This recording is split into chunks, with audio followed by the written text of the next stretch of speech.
Karena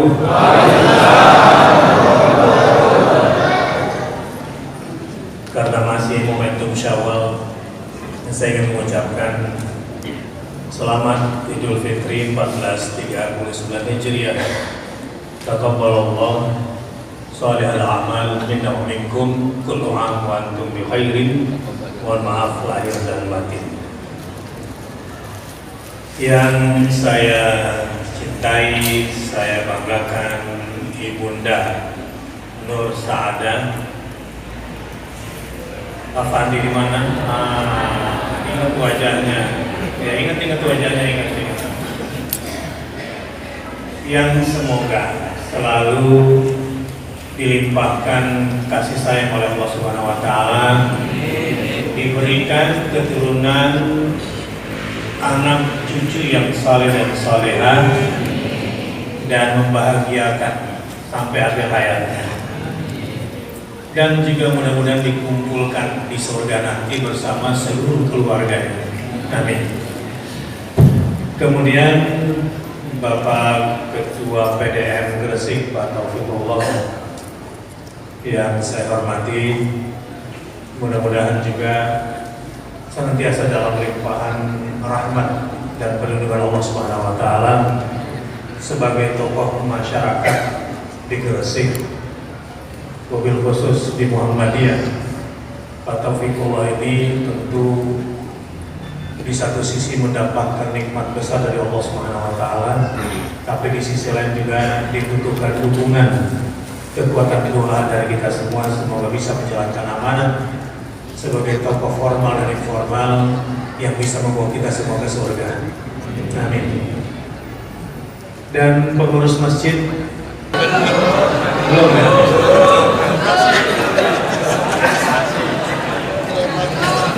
Dapat snack? Snack itu bukan makan siang ya.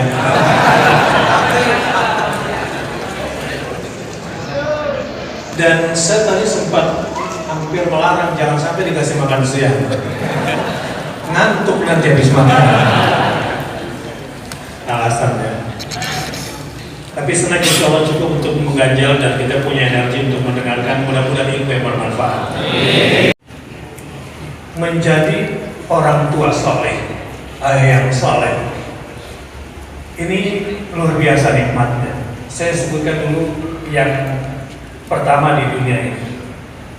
Ingat kisahnya Khidir dengan Musa ketika datang ke satu kampung, minta makan, minta minum, tidak dikasih. Ya. Lalu Musa mengajak Khidir mengajak Musa alaihissalam untuk mendirikan kembali rumah reot yang hampir rubuh. Ya. Terus Musa ikhlas nggak saat itu? Ya. Tidak. Akhirnya game over. Selesai Musa kan? Karena sudah 3 kali komplain, 3 kali mengeluh. Ya, 3 kali mengeluh. Nah, saya mau cerita apa hikmahnya kaitannya dengan masjid ini, dengan lingkungan ini dan kehidupan kita sehari-hari. Di dalam surah Al-Kahfi di ayat 82, A'udzubillahi minasyaitonirrajim. Wa ammal jidaru fakana li gulamaini yatimaini fil Madinah. Khidir kemudian menjelaskan, adapun dinding rumah yang hampir roboh itu milik 2 orang anak yatim di satu kota tinggalnya, fil Madinah, tidak di kampung ini. Wa kana tahtahu kanzun lahuma, di bawah dinding di bawah rumah ini ada kanzun. Kanzun itu apa kalau bahasa kita? Harta karun. Ya, harta karun atau harta simpanan untuk 2 anak yatim yang di kota itu. Seandainya dinding rumah ini roboh, tanahnya akan diserobot oleh orang lain. Maka akhirnya harta simpanan orang tuanya pun bakal hilang dari anak ini. Wa kana abuhuma salihan. Nah ini yang saya mau garis bawahi. Wa kana abuhuma, dan adalah ayahnya dua anak ini. Ya, yang pertama namanya Rahmat, yang kedua namanya Bustami. Bercanda nih. Wa kana abuhuma salihan. Yang pertama namanya Rahmat, yang kedua namanya Bustami. Ridho sama Oni. Ya, Ridho dan Oni. Bin Bistri Ilyas almarhum, orang saleh itu. Baik, saya lanjut ya. Dan adalah ayah dua orang anak yatim ini orang saleh, karena saleh, karena huma saleh. Fa'arada rabbuka ayyablugha ashuddahuma wa yastakhrija kanzahuma. Kenapa saya dan kita harus mendirikan dinding ini? Allah menginginkan, Allah menghendaki agar kedua anak itu pada waktunya di usianya yang sudah pandai mengelola aset harta simpanan ini dikeluarkan untuk mereka berdua pada waktunya. Jadi kita harus dirikan dinding reot ini, dinding yang akan roboh ini. Rahmatan min rabbika, sebagai bentuk rahmat dari Tuhanmu. Wa ma fa'altuhu an amri. Saya tidak berteruskan, saya ingin sampai di sini saja.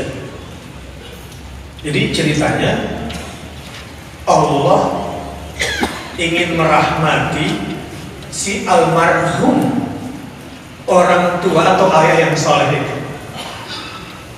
Caranya gimana? Dijaga warisannya untuk kepentingan dua anak yatim ini. Nah, sekarang coba perhatikan. Yang disebut saleh dua anak yatim atau ayahnya di ayat ini. Wa kana abuhuma salihan. Ayahnya yang saleh. Padahal anaknya ini belum tentu saleh.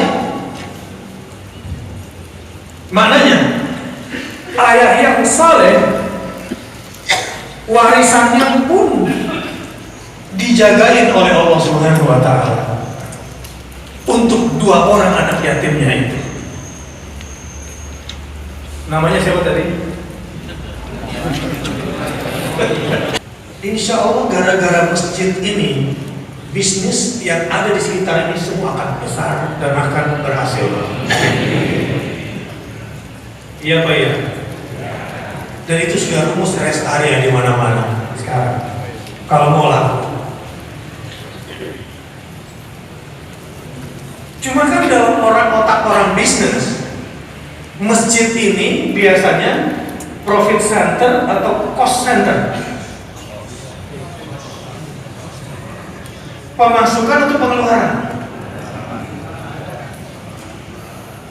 Bikin masjid begini mendatangkan keuntungan atau justru menambah pengeluaran biaya operasional? Sejujurnya kalau dilihat dari keuangannya, dari neracanya, pengeluaran, cost center.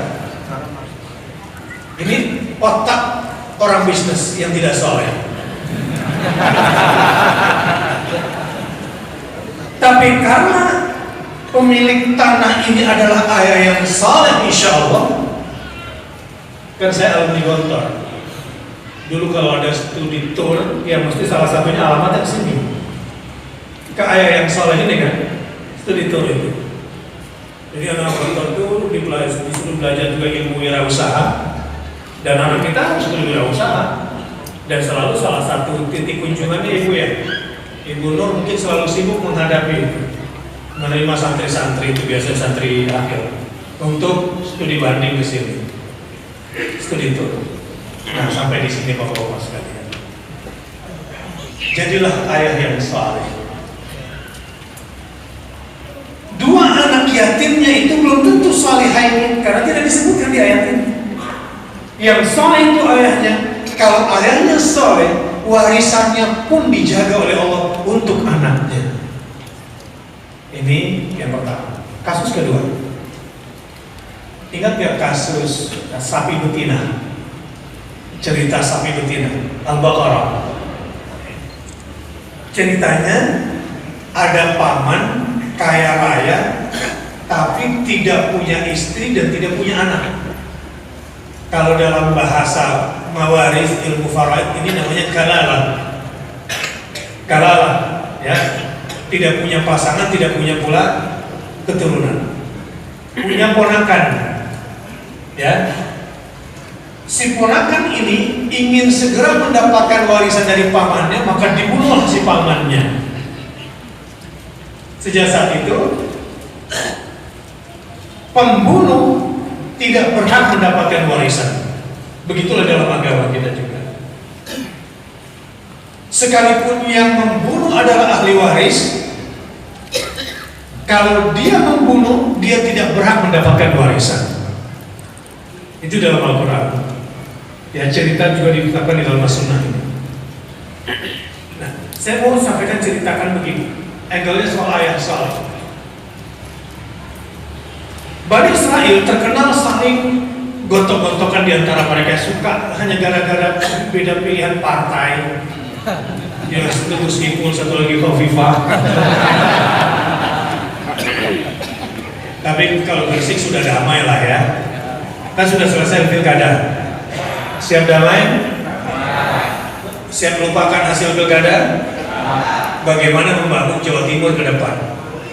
Sebab insya Allah dari Jawa Timur Islam akan bangkit bukan cuma di Indonesia tapi untuk seluruh dunia. Saya sempat dicurhatin oleh teman-teman Jawa Timur, Ustaz saya pilih siapa? Sejujurnya banyak yang galau kan? Terus terang saya bilang Jawa Timur tuh alhamdulillah di belakang Khofifah ada kiai-kiai dan ulama-ulama. Di belakang Gus Ipul juga ada kiai dan qurrata waj'alna lil muttaqina imama. Rabbana hab lana minas salihin.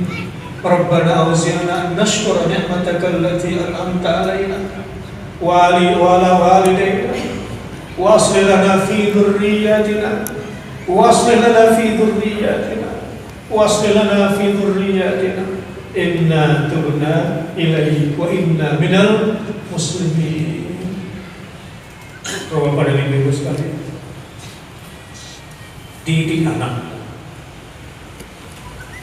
Kamu harus menjadi kepala sekolah, menjadi rektor bagi anakmu sendiri. Utamanya dalam urusan akidah anakmu, dalam urusan ibadah anakmu. Cek sholatnya anakmu yang kuliah di Brawijaya, yang di Muhammadiyah, yang di mana-mana. Cek akidah mereka, cek ibadah mereka sebelum kamu menyesal. Kamu akan kehilangan dia di surga nanti.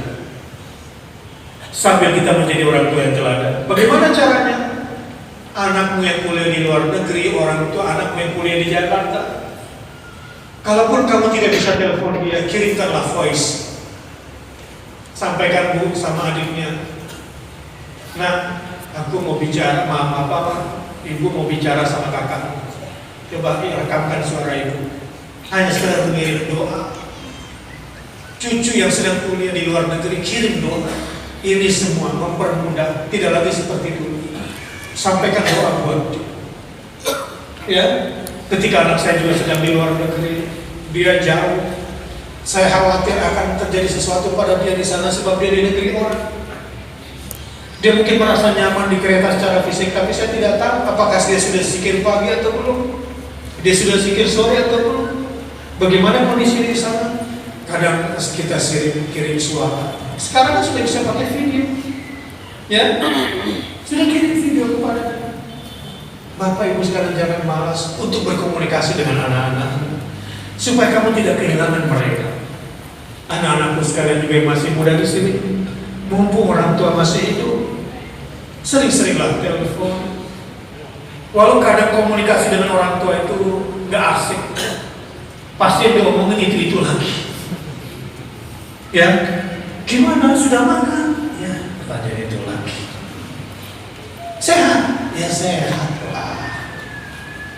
Tetapi ibumu, bapakmu sangat berbahagia kalau kamu berkenan untuk menelpon dia, berkomunikasi dengan dia, mendoakan dia.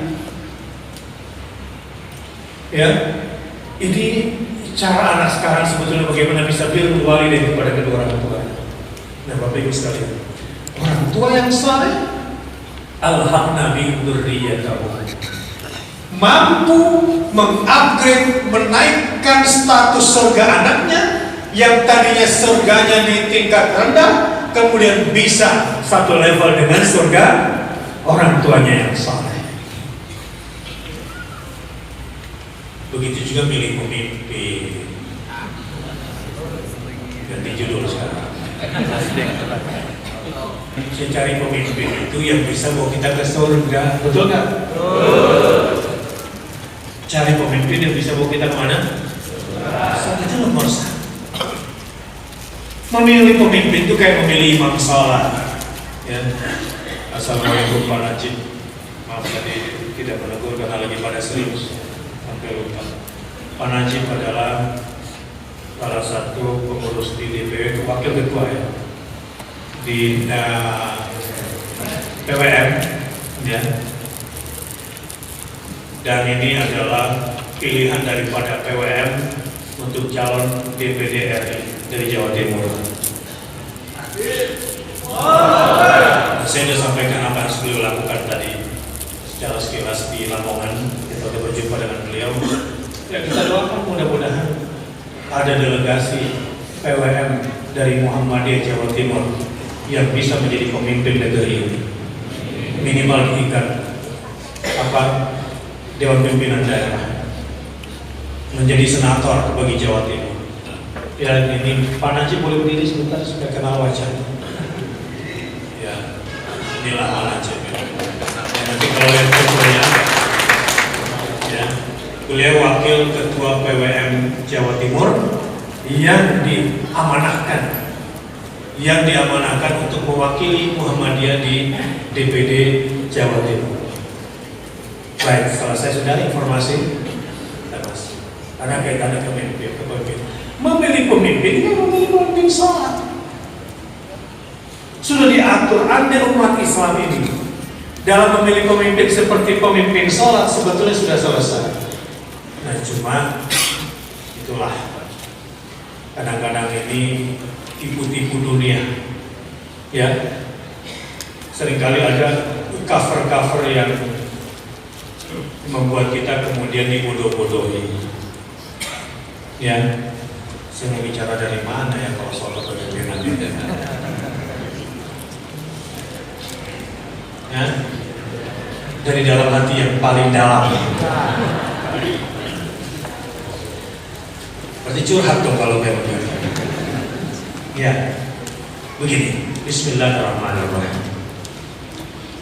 Saya melihat rahmat Allah untuk umat Islam di Indonesia saat ini seperti digambarkan dalam Undang-Undang Dasar, atas berkat rahmat Allah yang Maha Kuasa.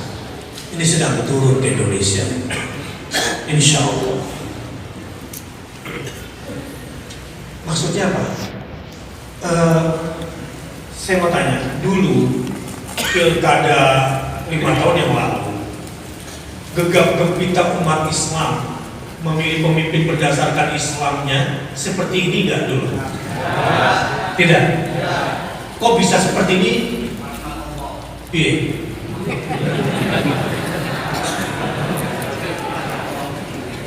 Kenapa tiba-tiba kok begini? Kenapa? Almeida.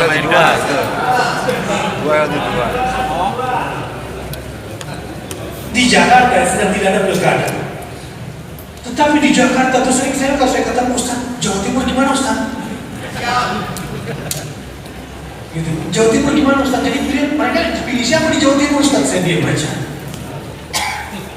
Tapi saya kata, kenapa tiba-tiba orang Jakarta memikirkan yang Jawa Timurnya sendiri masih galau? bertanya, Sumatera Utara gimana Ustaz?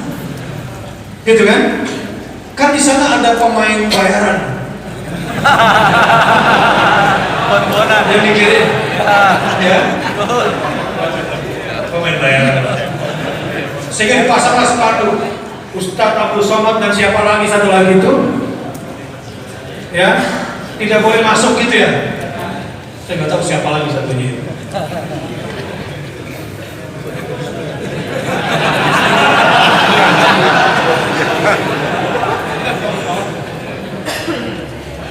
Jadi kenapa jadi ketakutan begini ya? Saya itu orang lembut, baik-baik, sia-sia. Kok kenapa jadi ditakuti? Ya, saya mau beritahu nih, umat Islam di Indonesia ini sekarang ini seperti gadis cantik yang seksi dan menawan, tapi nggak sadar gitu ceritanya, yang dicemburui. Ini ada fenomena Pak. Jadi saya perlu gambarkan ini supaya faham, kenal siapa dirinya dan tahu situasi. Ini sekarang, dan mohon maaf, banyak tokoh-tokoh yang tidak paham situasi ini, sehingga dia tidak bisa berjalan seirama dengan kondisi ini. Sekarang siapa tokoh Islam yang menjadi bulian sekarang ini karena situasi sekarang? Adalah nama gitu ya. Pemimpin-pemimpin yang selama ini besar bersama umat. Coba-coba deh PDM Gresik, ya, mencoba sedikit belok-belok gitu. Apa yang terjadi kira-kira? Ini kan supaya Pak Najib juga pahami situasi itu. Jadi Pak, kalau pemimpin-pemimpin Muslim tidak sadar dengan situasi sekarang, begini, situasi sekarang itu begini. Ya kalau apa saya komentari Pak TGP, ya sambil memberikan solusinya. Tuan Guru ajar ya. Sebetulnya tidak ada yang salah dengan beliau. Kan dia sebagai seorang politisi berhak dong. Iya. Tapi kenapa umat tidak bisa menerima? Ini pemimpin harus tahu. Karena umat maunya tokoh umat itu bersama umat, menang atau kalah gitu kan? Susah atau senang begitu kan? Nah ini persoalan. Bahwa TGB mengatakan karena Pak Jokowi membantu NTB pada dulu saya pendukung Prabowo, kan gitu misalnya, kan gitu ya di media. Itu hak beliau sebetulnya, gak ada masalah. Toh beliau menjadi pendukung Pak Prabowo, nggak pernah didatangin Prabowo juga ke NTB misalnya. Boleh nggak beda? Bilang boleh kan? Boleh ketika melihat si pemimpin itu melihat dirinya atau kepentingan kelompok dan golongannya. Ternyata umat tidak begitu. Umat melihat bahwa tokoh-tokoh umat ini harusnya bersama, menang atau susah atau itu persoalannya. Jadi saya melihat dalam kasus belakangan ini, di satu sisi jangan salahkan umat kalau marah, karena umat itu cara berpikirnya sederhana saja.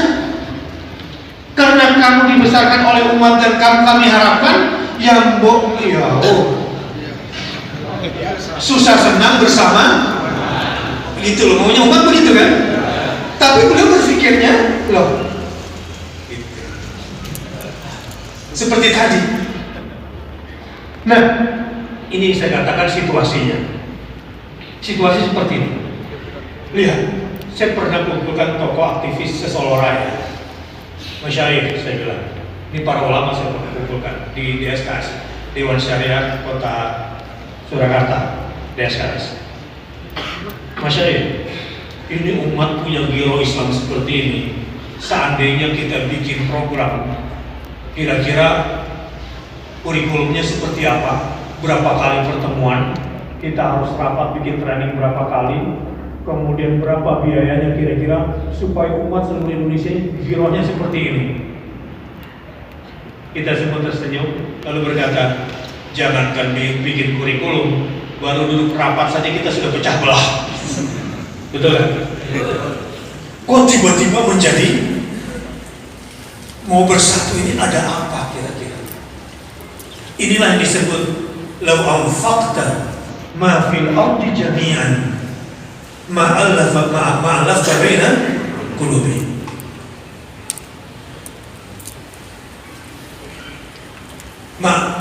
Law anfaqta ma fil ardi jami'an ma alafta baina qulubi.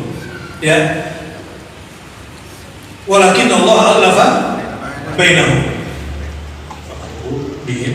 Walakin Allah alafa bainahum. Yang bisa menyatukan hati ini Allah Subhanahu wa Ta'ala. Tiba-tiba orang Jakarta memikirkan Medan, Jawa Timur memikirkan Jawa Barat, Jawa Barat memikirkan di mana Papua, dan semua kok tiba-tiba berbicara di media sosial kompak tentang agamanya. Ini yang saya sebut rahmat itu. Itu yang saya sebut rahmat. Tidak ada yang bisa menciptakan suasana ini. Kalau umat Islam mayoritas sudah bersatu untuk satu tujuan, insya Allah itu adalah rahmat dari Allah Subhanahu wa Ta'ala. Ya. Nah, tinggal begini masalahnya. Ini kan dunia demokrasi. Dalam dunia demokrasi, yang menang itu yang banyak, betul kan? Ya. Nah sekarang siapa yang paling banyak penduduknya di Indonesia ini? Umat Islam. Bagaimana caranya agar umat Islam bisa kita kalahkan? Ya keluarkan dari agamanya. Pisahkan agamanya dengan politik. Sedang berlangsung gak itu? Ada yang bilang begini, jangan campur adukan agama dengan politik. Ada gak? Baru dilarang. Gak boleh lagi bicara. Baik. Kalau kita bicara politik, ya, sebagai salah satu cara legal untuk memimpin dan berkuasa, katakanlah begitu, maka apakah bisa kita pisahkan